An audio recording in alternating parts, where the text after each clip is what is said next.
What's up YouTube? It's Wild Koala Day and this is the second video where the fantastic Luke Kane has brought his drone out to Koala Gardens yet again.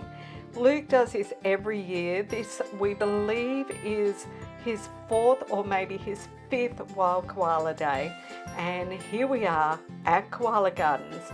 And why don't you come fly with me and have a look at Koala Gardens from a drone's eye view. Welcome to Koala Gardens. Please make sure you smash that like button and leave me a comment. I'm Katrina and I'm passionate about saving koalas. I have a wildlife sanctuary and you get to share the experiences here with me. I also help create a beautiful series of children's books based on the animals here on the property. Please make sure you subscribe and hit that notification bell. You can help me help koalas even more. Closed captions are available in several languages thanks to Eric. And now, sit back and enjoy the video. Luke brought out his fantastic DJI Phantom 3 Pro and we're going to watch it now take off, and we're at the entrance to the driveway of the property. So we're going to fly in the driveway and move through to the conservation area, and here we go. Included a property map in this video to try and give you some perspective of where we've started from and the areas of the property and where we're actually doing each piece of footage. There's nothing quite like being able to look at the property from up on this drone view. It just always amazes me how different it looks. You can see how lush everything is with the rain that we've been having, and I'm going to try and explain everything as we go through, and we're also going to have a look at a property map and I'll mark our trek on the map for you. But at the moment we're looking directly south, slightly east at the house, and on the left hand side you can just see the Kindy enclosure, and of course we'll have a better look at that later. Moving towards the house, which is behind the tree on the lower left, that's the garage and shed that we're looking at directly ahead, with the solar panels on the roof and Luke's car in the driveway. Now we'll just do a little 360 spin, so we're looking across the road and you can see that there's just rubbish on the roadside, open paddock, some koala food trees at the very distance. Then across towards the northeast there is koala habitat. A lot of those trees contain koala habitat there. Moving back around to the house, looking down over my property, and you can see that there's just foresting starting from the edge of the green. Up at the right on the road you can also see that there is some painting on the road and a large sign, and those all tell us that this is a koala zone. Now we're going to move along the driveway, past the house, going through the carport and out towards the actual koala conservation area of the property. The drone will fly at a variety of heights and we'll be moving about the property a little bit to direct the drone as we move through this footage. And there's Luke, the fantastic controller of the drone. Now we're going to move down towards areas 4 and 20, and area 20 is the soft release enclosure, and you will be able to see that ring around the soft release tree right now, and you can see the demarcation where I stop mowing and the conservation areas that are covered under my agreement with the government begin. and there we're looking down into that soft release. If you don't know anything about the soft release enclosure on the property, there's a link at the top right corner of the video for you to go and see more information about when that was built. You can see that the ring is quite large around that tree, which of course is supposed to ensure the koala is contained in that tree when they're in that enclosure. And as we know, Jessie, also known as Houdini, thwarted that one. And again, there's a link for you to be able to have a look at the story of when Jessie was released into there.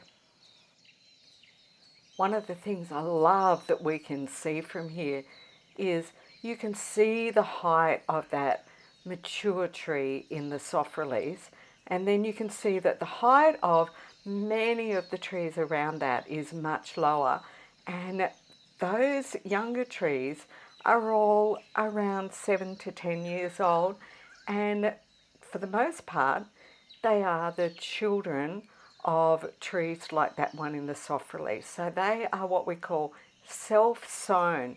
So that soft release tree and the other mature trees on the property have flowered, been pollinated, spread their seed, and then their own young growing up as a tree community the way nature intends forests to grow and behave, and I just love it. Now we're going to move further down in over those trees of the property and head towards the rainforest pocket. This is the fantastic thing about being able to fly over the property in a drone like this. And you can get a feeling of the different height levels of the trees here as well. And we continue further over until we're actually over the top of the rainforest this time. So the rainforest has koala shelter trees in it, but they're not so much primary koala food trees in the rainforest remnant as secondary and shelter. Now from where we're standing, we're heading along the western boundary of the property. So there's another road, because I'm on the corner, that's up on that western boundary, and we have done a lot of work removing some terrible invasive weed that was all marching down that boundary over the last few years, with great thanks to funding from the Lismore City Council to do that work. Once again, you can see mature trees, and you can see there's houses over the top of that ridge, and there's quite a demarcation again between the native habitat on my property and what's happening just across the road. In fact, those properties just across the road look really similar to what this land here that I'm standing on, Koala Gardens, looked like only 11 years ago when it was slashed grass with just dotted mature trees. But the great thing is those mature trees you can see over on those properties across the road are almost all primary koala food trees. So when the koalas leave this property heading west, they do have food that they can access. And now we're looking south over the property and the southern boundary of the property, and you can see there's a lot of bush. Now, quite a lot of the bush after the Koala Gardens boundary is actually quite rubbishy and weedy, but the great news is that property has just sold recently, and the new owners are planning to do a lot of habitat restoration. So that is going to improve the connectivity for the koalas on this property. And if you were watching the previous video that was done for Wild Koala Day today, Olivia was talking about those very issues. and that drone is doing an awesome job. We've just run out of battery. We're landing the drone and heading back to put the second battery pack in. Now that we've got the second battery in, we are going to actually head around from the front of the house and have a look down through the area of the property that I call Bloodwood Gully. Bullet often uses here, and to the left is where I normally see Ash, and that's kind of bang in the centre of the property. Now we're standing in the plantation area just beside the Kindy, and again I want to just thank Luke Kane for bringing his drone out. It's just so awesome when you can work together with someone else who's so passionate about koalas. You can see the Kindy enclosure there from the ground, and we'll get another look at it from the air very shortly. Now we're going to have a look at the actual roadside, because it's been fantastic that, as it happens, just the day before Luke came, I had my regen team here and they planted 500 new natives right along the roadside. This planting is part of a 3-year initiative where I'm converting all of the boundaries of the property to be wildlife friendly boundaries. Now what this means is removing the barbed wire fencing that was there, because barbed wire is just absolutely tragic when wildlife get caught up on it. And on the roadside boundaries, the barbed wire fence is being replaced with pure native vegetation boundaries. So this will provide wildlife safe ways to escape from dangers on the road, wait beside the road to try and get across safely. Yes, it'd be fantastic if I didn't have to live near a road, but the reality of the situation of the Australian landscape is that our wildlife are having to live in populated areas where we have roads.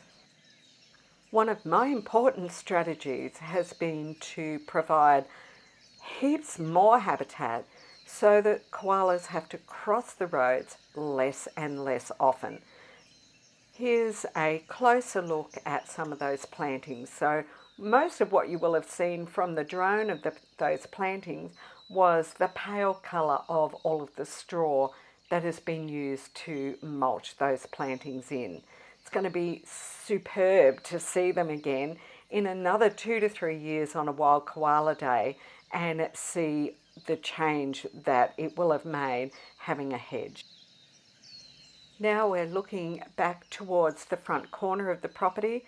You can see a koala sign on the road there, and as we get further up to the very corner of the property, we're going to look past the property up the road, and what you'll notice is that again there is painting on the road further up telling people to slow down for koalas.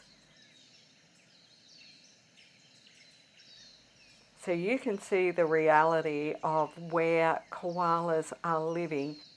Now we'll do a little bit of a loop around the house and plantation and Kindy area.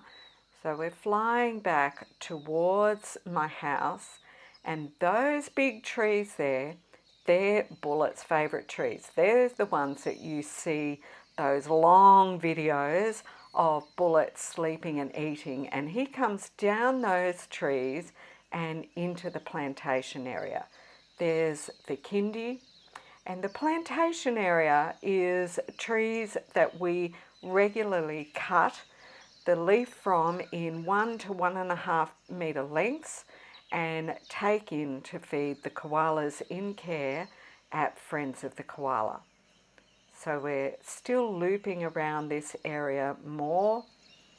You can see these are smaller trees, Partly it's because they're younger, and partly it's because we are regularly cutting them. There's that Kindy. So that fencing in the Kindy keeps those young koalas in there, but gives them their first taste of being in some natural koala habitat type area as they prepare to be released out into the wild. If you don't know what the Kindy is, I've put a link to one video. There's lots of video that I've done when youngsters have been in the Kindy. But for now, do you know what? You have made it through to the end of yet another video. So would you write in the comments below, what a great way to fly. Thanks for watching. There's going to be more fantastic video all through May. So keep watching at Koala Gardens. Thanks for visiting Koala Gardens. Did you hit the like button? Now before you go, there's lots more great video to see, and make sure you've subscribed and hit that notification bell.